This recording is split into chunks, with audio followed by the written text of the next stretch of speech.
primitive medical care of a species that had barely begun to conquer its own diseases.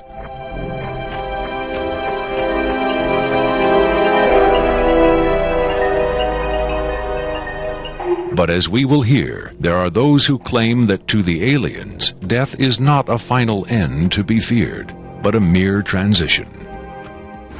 It was in the late 40s and early 50s that the U.S. government's policy toward UFOs was formulated.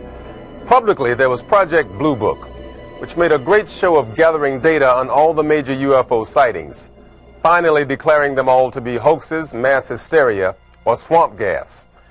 But secretly, there may have been another policy at work.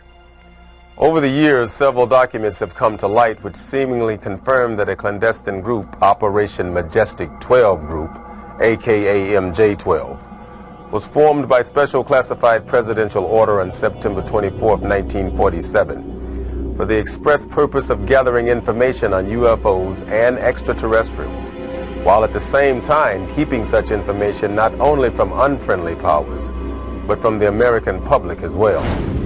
If indeed Area 51 has become the nation's repository for alien technology and possibly alien visitors, then the extra-constitutional justifications for such secrecy were developed in the MJ12 Group's planning sessions.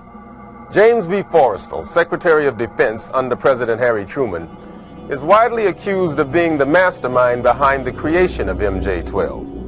Once created, Majestic may have expanded its mandate beyond what Forrestal had intended. Whatever secrets Forrestal may have known concerning flying saucers and alien visitors, that knowledge died with him when in 1949 he mysteriously plunged to his death from a window at Bethesda Naval Hospital. Though he was being treated for depression, many UFO researchers doubt that his death was a suicide and point to the sinister workings of the possibly mythical MJ12, which in their hypothesis may have been protecting its secrecy from a man who had come to believe the people had a right to know. As late as 1989, according to Bob Lazar, the identification badges at Area 51 read MAJ for Majestic.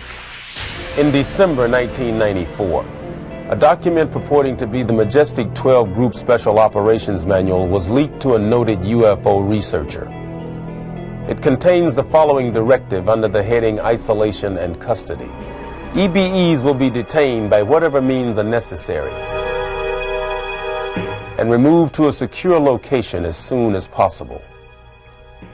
There follows this disturbing amplification.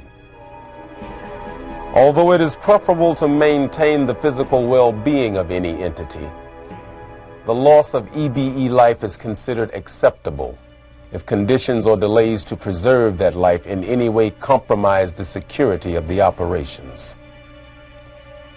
From the beginning of the UFO age, it seems, secrecy was always the government's prime directive. In 1988, another anonymous government source, codenamed Falcon, claimed that a second extraterrestrial biological entity, EBE-2, voluntarily became a guest of our government, allowing himself to be examined and interviewed. In this scenario, Area 51 became, for a time at least, a sort of extraterrestrial embassy, the setting for mankind's first attempt at diplomacy with beings from another world. Different sources disagree as to how communication was established.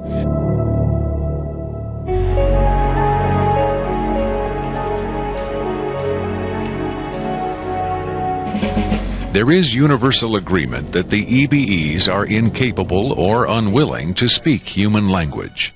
In addition to the pictographs used by EBE-1, it has been reported by Falcon that in the early 1950s, EBE-2 was fitted with some sort of artificial voice box, allowing him to speak words, and that he learned the English language very rapidly.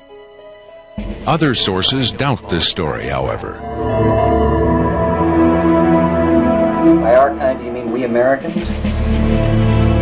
What has been reported most persistently is that the aliens communicate via thought projection or telepathy. would have been tortured, made to give up their secrets, instead of questioned in this friendly manner. We cannot be forced to communicate. Has it been tried? Not by us. We speak to who's ever willing to listen. The idea of telepathic communication with alien beings carries with it the same doubts and controversy attached to telepathy itself. Do the practitioners of this ancient art really have the ability to read minds? Or are they crafty charlatans who simply tell the listener what he or she wants to hear? If the cynics are right, then the self-proclaimed telepaths recruited by the government in the 1950s were playing an astoundingly daring hoax by claiming to speak for the mute visitors from the stars. Defenders of telepathy call this notion preposterous and point to the long history of government-funded research into mind reading as proof that their science has merit. In the last 4 decades, there have been persistent, often contradictory rumors and even eyewitness accounts of other alien visitors meeting secretly with military or government officials. But what about